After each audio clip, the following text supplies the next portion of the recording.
Драги пријатели, добар ден и добре дојдовте во денешнава епизода. Моето име е Јосиф Дамјанов и денеска ќе зборувам на тема која што сум мотивиран и инспириран од ситуација и разговор со една девојка со која што моментално работам и ќе зборувам за емоционалното јадење, односно јадењето или прекинувањето на одреден процес во кој што сте влезени, особено ова важи за луѓето чија цел е намалување на килограми и можеби подолга голгота во оваа проблематика. И емоционалното јадење е нешто што не е толку ненормално и несретнато во денешни услови, напротив, се повеќе луѓе го имаат затоа што се повеќе луѓе се подложни на стрес, на конфликти, на меѓучовечки односи нарушени, на притисок од работа, на финансиски проблеми, на здравствени проблеми и сите тие проблеми денеска создаваат одредени емоции кои што најчесто се негативни и сите тие емоции практично создаваат една друга потреба подоцна, а таа е потреба од можеби емоционално јадење кое што за момент ќе направи потиснување на тие можеби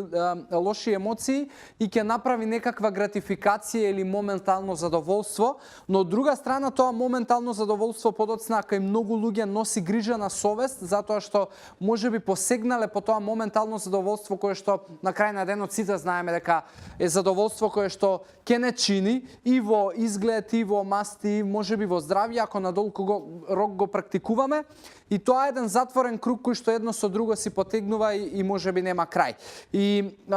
затоа што најчесто емоциите се нешто кое што јас не можам да ви кажам и да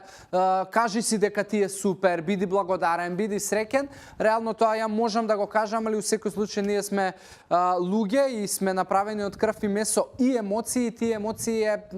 можеби е најтешката работа да ние луѓето ги контролираме, но за да можеби ни е полесно во тој процес на контрола и на емоциите и на тоа емоционално јадење, она што јас би го кажал е пред се да бидеме свесни за тоа. А за да сме свесни за што правиме во тие емотивни периоди, е најдобар начин да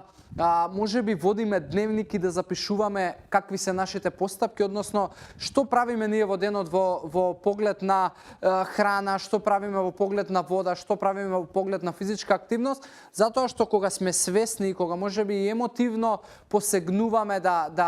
по одреден тип на храна и сакаме да направиме нешто, кога ќе треба да го запишеме и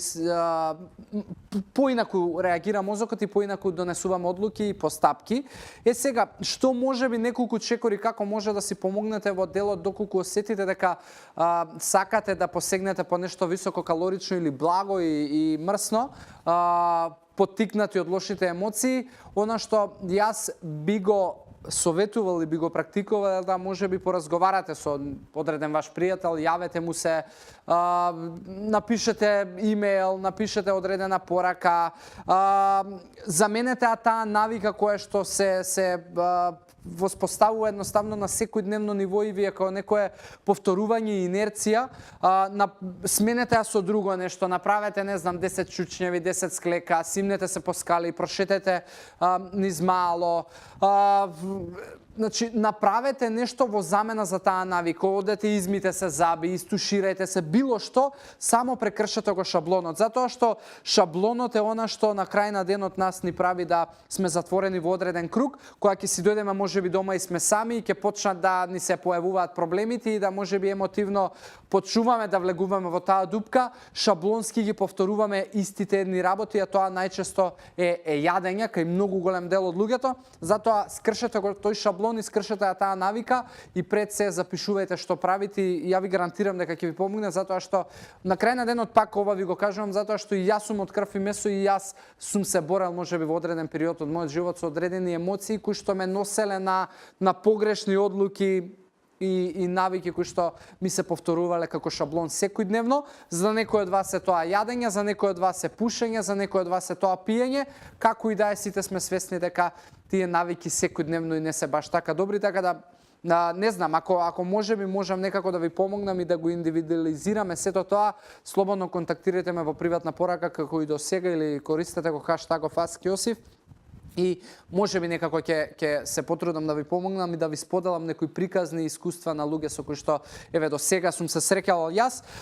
Така да на крај на денот останува ваша одлука и ваша одговорност, пошто и вие сте си одговорни за себе си и за своите навики. И тука ја завршувам за денешната епизода. Ви благодарам за секоја секунда одвоена за вашето внимание и ве оставам во здрави животни навики. Убав ден и се гледаме во следна епизода. Чао, чао!